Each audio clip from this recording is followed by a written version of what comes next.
Hello everyone, welcome to my YouTube channel pharma researcher. तो आज है day 135 daily pharm MCQ dose series का, जिसमें हम डेली के 10 एमसीक्यू क्वेश्चन सॉल्व करते हैं विद डिटेल एक्सप्लेनेशन, जो कि आपके प्रीवियस ईयर क्वेश्चन पेपर से लिए जाते हैं एंड सभी फार्मेसी रिलेटेड एग्जाम्स के लिए इंपॉर्टेंट होते हैं। सो चलिए स्टार्ट करते हैं आज के पहले क्वेश्चन से। तो पहला क्वेश्चन है, रूविएशियस टोमेटा are present in. So रूविएशियस stomata जो है वो किस में प्रेजेंट होते हैं? तो रूविएशियस टोमेटा जो है, these are also known as paracytic stomata, and इसमें आपके दो गार्ड सेल्स जो हैं वो आपके दो सब्सिडरी सेल्स से पैरेलली जो है वो अटैच रहते हैं। ठीक है, तो ये आपके दो गार्ड सेल्स आ गए एंड यहाँ पे पैरेलल में दो सब्सिडरी सेल्स होंगे, तो वो आपके होते हैं पैरासाइटिक टोमेटा। सो ये आपके प्रेजेंट होते हैं सेना में। तो ऑप्शन बी इज़ करेक्ट। यहीं पे अगर मैं दतूरा की बात करूं, तो दतूरा में आपका एनिसोसाइटिक स्टोमेटा प्रेजेंट होता है। एनिसोसाइटिक स्टोमेटा यानी कि इसमें आपके दो गार्ड सेल्स रहते हैं एंड ये दो गार्ड सेल तीन सब्सिडरी सेल्स से सराउंडेड रहते हैं, जिसमें से एक सब्सिडरी सेल जो है वो बाकी दो के मुकाबले छोटा रहता है। देन डिजिटलिस की बात करूं, तो डिजिटलिस में आपके एनोमोसाइटिक स्टोमेटा प्रेजेंट होते हैं। एनोमोसाइटिक स्टोमेटा जिसमें क्या रहता है, इसमें आपके दो गार्ड सेल्स रहते हैं एंड दो गार्ड सेल्स मल्टीपल आपके सब्सिडरी सेल से सराउंडेड रहते हैं। देन वेसाका की बात करूं, तो वेसाका में आपका डायासाइटिक स्टोमेटा प्रेजेंट होता है एंड इसमें आपके दो गार्ड सेल्स रहते हैं एंड ये दो गार्ड सेल्स के सराउंडिंग में दो सब्सिडरी सेल्स होते हैं जो कि आपके राइट एंगल पे प्रेजेंट होते हैं। सो अभी हम चलते हैं नेक्स्ट क्वेश्चन की तरफ। तो नेक्स्ट क्वेश्चन है, one dessert spoon full is. So one dessert spoon full जो है वो आपका 8 ml के इक्वल रहता है। So option C is correct. यहीं पे अदर हाउस होल्ड मेजर्स की बात करूं, तो इसमें आपका 1 टीस्पून फुल आता है। सो 1 टीस्पून फुल में आपके 4 ml रहते हैं। 1 teaspoon full is equal to 4 ml। Then 1 tablespoon full की बात करूं, 1 टेबल स्पून फुल की बात करूं, तो 1 टेबल स्पून फुल में आपके 15 ml रहते हैं। देन 1 वाइन ग्लास फुल की बात करूं, तो 1 वाइन ग्लास फुल जो है इट कंटेन्स 60 ml। देन आता है आपका tea cup full. 1 tea cup full में आपके 120 ml रहते हैं एंड 1 टम्बरलर फुल, ठीक है, 1 टम्बरलर फुल में कितने रहते हैं? It contains 240 ml। तो ये आपके डिफरेंट हाउस होल्ड मेजर्स रहते हैं, मोस्टली ये काफ़ी इंपॉर्टेंट आपके रहते हैं। देन इसके अलावा एक 1 गैलोन की बात करूँ, सो 1 गैलोन में आपके 4.5 लीटर्स प्रेजेंट होते हैं। देन मिनिम की बात करूँ, सो 1 ml में आपके 15 मिनिम प्रेजेंट होते हैं। 1 फ्लूइड आउंस की बात करूँ, 1 फ्लूइड आउंस की बात करूँ, सो 1 फ्लूइड आउंस में आपके 30 ml रहेंगे। तो 30 ml है तो इसमें आपके 460 मिनिम हो जाएंगे। तो यह कुछ और इम्पॉर्टेंट आपकी हाउस होल्ड मेजर्स। तो अभी चलते हैं नेक्स्ट क्वेश्चन की तरफ। तो नेक्स्ट क्वेश्चन है, powerhouse of cell is known as. तो पावर हाउस ऑफ सेल किसे कहा जाता है? So mitochondria is known as the powerhouse of cell. ATP की सिंथेसिस जो है वो आपकी माइटोकॉन्ड्रिया में होती है एंड साइटोप्लाज्म का जो लार्जेस्ट ऑर्गेनल है, सबसे बड़ा ऑर्गेनल है, वो आपका माइटोकॉन्ड्रिया होता है। यहीं पे अगर सिंपल सेल की बात करूं, तो नॉर्मल सेल का लार्जेस्ट ऑर्गेनल आपका न्यूक्लियस होता है, लेकिन स्पेसिफिकली साइटोप्लाज्म की बात करूं, तो साइटोप्लाज्म का सबसे बड़ा होता है माइटोकॉन्ड्रिया। देन बात करूं लाइजोसोम्स की, सो लाइजोसोम्स को सुसाइडल बैग भी कहा जाता है। They are also known as suicidal bag of the cells and इनमें हाइड्रोलिटिक एक्टिविटी होती है। दे पोजेस हाइड्रोलिटिक एक्टिविटी, जिसकी वजह से इनकी जो है वो बहुत डिफरेंट टाइप्स के जो बायोमॉलिक्यूल्स हैं उनको ब्रेक डाउन करने की कैपेसिटी इनमें होती है। देन बात करूं राइबोसोम्स की, सो राइबोसोम्स जो हैं वो आपके प्रोटीन फैक्ट्रीज ऑफ सेल कहलाते हैं। These are known as protein factory of cell, क्योंकि यहाँ पे आपकी प्रोटीन्स जो सिंथेसाइज होते हैं, प्रोटीन सिंथेसिस आपकी राइबोसोम में होती है। देन बात करूँ आरएनए की, सो आरएनए आपका होता है राइबोज न्यूक्लिक एसिड, एंड जो प्राइमरी फंक्शन होता है आरएनए का वो प्रोटीन्स को क्रिएट करने का रहता है by the process of translation. तो ये आपके डिफरेंट सेल ऑर्गेनल रहते हैं। देन चलते हैं नेक्स्ट क्वेश्चन की तरफ। तो नेक्स्ट क्वेश्चन है dithizone is used for limit test of. तो डाइथायाजीन जो है वो किसके लिमिट टेस्ट में यूज़ किया जाता है? तो it is use for the limit test of lead. So option D is correct. इसके अलावा कुछ अदर इम्पॉर्टेंट रिएजेंट्स की बात करूं, सो सल्फेट के लिमिट टेस्ट में, ठीक है, सल्फेट के लिमिट टेस्ट में आपका वेरियम सल्फेट जो है वो आपका रिएजेंट यूज़ होता है। ठीक है, किसके केस में? सल्फेट के लिमिट टेस्ट में barium sulphate is the reagent. Then lead के केस में आपका डाइथायाजोन होता है। देन आयरन के केस में आपका थायोग्लाइकोलिक एसिड होता है, थायोग्लाइकोलिक acid is the reagent. And arsenic के केस में पोटेशियम आयोडाइड रहता है। आर्सेनिक के केस में पोटेशियम आयोडाइड आपका रिएजेंट यूज़ होता है। इसके अलावा आर्सेनिक का एक और इम्पॉर्टेंट पॉइंट काफ़ी इम्पॉर्टेंट रहता है। तो आर्सेनिक के केस में कौन सा मेथड जो है वो यूज़ किया जाता है लिमिट टेस्ट के लिए? तो इसमें आपका गुटज़ाइट टेस्ट जो है ये आपका यूज़ होता है आर्सेनिक के लिमिट टेस्ट में। सो अभी हम चलते हैं नेक्स्ट क्वेश्चन की तरफ। तो नेक्स्ट क्वेश्चन है mechanism of sterilization in dry heat is. तो ड्राई हीट में मैकेनिज्म ऑफ स्टरलाइजेशन क्या रहता है? तो mechanism of sterilization dry heat के केस में होता है oxidation of protein. So option A जो है वो करेक्ट आंसर है। तो जो आपकी ड्राई हीट स्टरलाइजेशन होती है इसमें आपका हॉट एयर ओवन का यूज़ किया जाता है। हॉट एयर ओवन इसमें यूज़ होता है एंड इसमें टेम्परेचर जो है वो 180 डिग्री सेल्सियस पे 2 आवर्स के लिए जो है वो आपकी स्टरलाइजेशन की जाती है। और ये टेम्परेचर एंड टाइम जो है वो वेरी कर सकता है, जैसे टेम्परेचर बढ़ेगा तो टाइम आपका कम लगेगा। सो इस वे में ये चेंज हो सकता है। यहीं पे ड्राई हीट में हम यूजेस की बात करूं कि किस किस चीज़ों की स्टरलाइजेशन आप ड्राई हीट से कर सकते हैं। तो जो आपके ग्लास वेयर्स रहते हैं, ग्लास वेयर्स हो गए, सीजर्स हो गई, ऑइंटमेंट्स हो गई, पाउडर्स हो गए, ठीक है, पाउडर्स, या फिर ऑयली इंजेक्शंस हो गए, ऑयली इंजेक्शंस।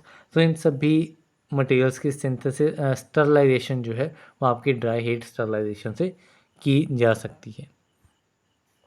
यहीं पे बात करूँ मैं दूसरे स्टरलाइजेशन प्रोसेस की, that is moist heat sterilization. तो इसका जो मेथड या मैकेनिज्म होता है स्टरलाइजेशन का, that is denaturation of protein और कोगुलेशन ऑफ प्रोटीन। एंड इसमें आपके इंट्रावेनस जो फ्लूइड्स रहते हैं, इंट्रावेनस फ्लूइड्स या फिर रबर से बनी हुई आइटम्स, ठीक है, रबर से या फिर प्लास्टिक से बनी हुई आइटम्स, इन सभी को की स्टरलाइजेशन जो है वो आपकी मोइस्ट हीट स्टरलाइजेशन से की जाती है, जिसमें आपका ऑटोक्लेव जो है, इसमें आपका ऑटोक्लेव जो है वो आपका ऑपरेटर्स यूज़ किया जाता है, जिसमें आपका टेम्परेचर जो है, टेम्परेचर आपका रहता है 115 to 117 degree Celsius for 30 minutes, ठीक है, 30 मिनट्स, या कहीं कहीं पे आपको 121 डिग्री सेल्सियस फॉर 15 मिनट्स भी देखने को मिलेगा। सो ये भी आपका विद टेम्परेचर एंड टाइम जो है वो चेंज होते रहते हैं। नेक्स्ट चलते हैं अगले क्वेश्चन पे। सो अगला क्वेश्चन है HLV value of a surfactant between 3 to 8 is used as.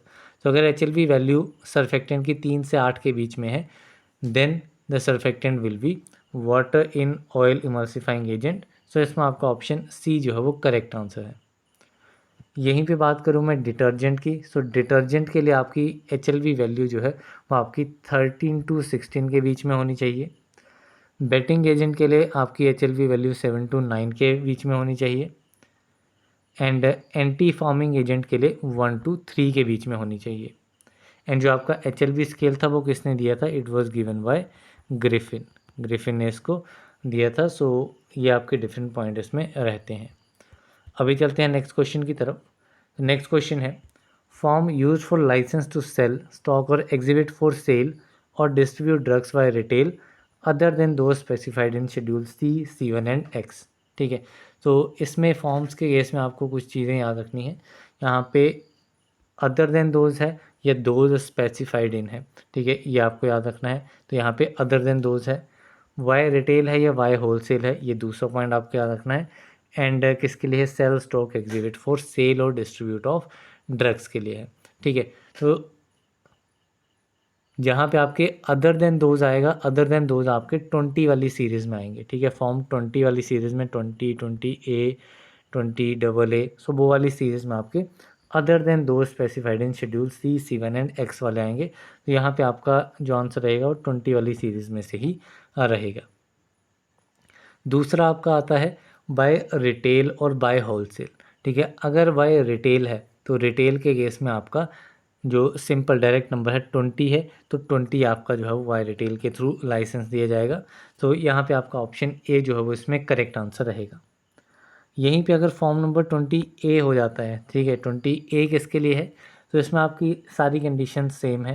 ठीक है, बाय रिटेल होता है other than those specified in schedule C1 and X, लेकिन ये आपका रेस्ट्रिक्टेड लाइसेंस होता है। It is restricted licence and ये उन पर्सनस को दिया जाता है जो कि आपके रजिस्टर्ड फार्मासिस्ट नहीं होते हैं। ठीक है, those who do not engage the services of a registered pharmacist, those will have to fill the form number 20A। Then यहीं पे बात करूँ फॉर्म नंबर 21 की, तो फॉर्म नंबर 21 में क्या रहेगा, तो फॉर्म नंबर 21 में सेम पूरी स्टेटमेंट ये रहेगी, यहाँ पे अदर देन दोज हट जाएगा। So by retail those specified in schedule C and C1, यहाँ तक ये पूरी स्टेटमेंट सेम रहेगी। एंड फॉर्म नंबर 22A जो है ये आपका ओमिट हो चुका है। सो ये आपके 3 इंपॉर्टेंट फॉर्म नंबर हैं, तो ये आपको याद रखते हैं। इसके अलावा एक फॉर्म जो है वो आपका कॉस्मेटिक्स की मैन्युफैक्चरिंग के लिए, ठीक है, इसके लिए कॉस्मेटिक्स की मैन्युफैक्चरिंग के लिए एप्लीकेशन देनी है, तो उसके लिए आपका फॉर्म होता है फॉर्म नंबर कॉस 5। ठीक है, फॉर्म कॉस 5 जो है वो आपका application for manufacture of cosmetics के लिए रहता है। देन चलते हैं नेक्स्ट क्वेश्चन की तरफ। तो नेक्स्ट क्वेश्चन है phentolamine is use to treat. So phentolamine जो है वो किस कंडीशन में यूज़ किया जाता है, किसके लिए ड्रग ऑफ चॉइस होता है, so it is the drug of choice in case of cheese reaction. ठीक है, चीज़ रिएक्शन के केस में ये आपका रहता है। So option C is correct. यहीं पे कुछ अदर कंडीशंस देखें, जैसे कि आपका अस्थमा हो गया, तो ब्रोंकियल अस्थमा के केस में आपका ड्रग ऑफ चॉइस सेल्ब्यूटामोल रहता है। एपिलेप्सी के केस में आपका ड्रग ऑफ चॉइस फिनाइटोइन रहता है। एंड फिलेरियासिस के केस में आपका ड्रग ऑफ चॉइस डाईइथाइल कार्बामाजिन रहता है। ठीक है, डाईइथाइल कार्बामाजिन। तो ये आपके डिफरेंट ड्रग ऑफ चॉइसेस रहते हैं डिफरेंट कंडीशंस में। सो नेक्स्ट चलते हैं अगले क्वेश्चन की तरफ। सो नेक्स्ट क्वेश्चन है एस्मोलोल इज़ सो एस्मोलोल किस कैटेगरी का ड्रग है, so either it is a loop diuretic, aldosterone antagonist, calcium channel blocker और कार्डियो सेलेक्टिव बीटा ब्लॉकर। सो एस्मोलोल जो है वो आपका एक कार्डियो सेलेक्टिव बीटा ब्लॉकर है। It is a cardio selective beta blocker. So option D is correct. इसके अलावा other cardio selective beta blockers की बात करूँ तो इसमें आपका एटेनोलोल आ जाता है। ठीक है, एटेनोलोल आ जाएगा, एसे ब्यूटोलोल आ जाएगा, एसे ब्यूटोलोल आ जाएगा, देन सेलिप्रोलोल आ जाएगा, सेलिप्रोलोल, नेबिवोलोल, मीटोप्रोलोल। सो ये डिफरेंट ड्रग्स आपके कार्डियो सेलेक्टिव बीटा ब्लॉकर्स रहते हैं। यहीं पे बात करूँ लूप डायरेटिक्स की, तो लूप डायरेटिक्स में आपका फ्यूरोसेमाइड आ जाएगा, काफ़ी इंपॉर्टेंट ड्रग है। ब्यूमेटानाइड आ जाएगा, देन टोरासेमाइड आ जाएगा। सो ये डिफरेंट ड्रग्स आपके लूप डायरेटिक्स होते हैं। यहीं पे अल्डोस्टेरोन एंटागोनिस्ट की बात करूँ तो इसमें आपका स्पाइरोनोलेक्टोन एक ड्रग आ जाएगा, स्पाइरोनोलेक्टोन एंड एप्लेरेनोन। तो ये डिफरेंट आपके एल्डोस्टेरोन एंटागोनिस्ट होते हैं। देन यहीं पे कैल्शियम चैनल ब्लॉकर्स की बात करूँ तो कैल्शियम चैनल ब्लॉकर में आपका वीरापामिल आ जाएगा, दिल्तियाज़म आ जाएगा, दिल्तियाज़म, निफेडिपिन एंड कुछ अदर डिपिन वाले कैटेगरी के जो ड्रग्स होते हैं जैसे कि निफेडिपिन, फेलोडिपिन, एम्लोडिपिन, नाइट्रेंडिपिन। तो ये सारे आपके कैल्शियम चैनल ब्लॉकर्स में ही आते हैं। देन चलते हैं नेक्स्ट क्वेश्चन की तरफ। तो नेक्स्ट क्वेश्चन है अडल्ट्रेटेड ड्रग कम्स अंडर। सो अडल्ट्रेटेड ड्रग्स होते हैं वो किस सेक्शन के अंडर आते हैं, तो adulterated drugs comes under section number 17A। किस सेक्शन में आते हैं, 17A में आपके आते हैं अडल्ट्रेटेड ड्रग्स। सो आपका ऑप्शन बी इज़ करेक्ट। यहीं बात करूँ सेक्शन 17 की, तो सेक्शन 17 में आपके मिस ब्रांडेड ड्रग्स आते हैं, ठीक है। Section 17 contains misbranded drugs. Then section 17B में आपके सुपरियस ड्रग्स आते हैं, सुपरियस ड्रग्स।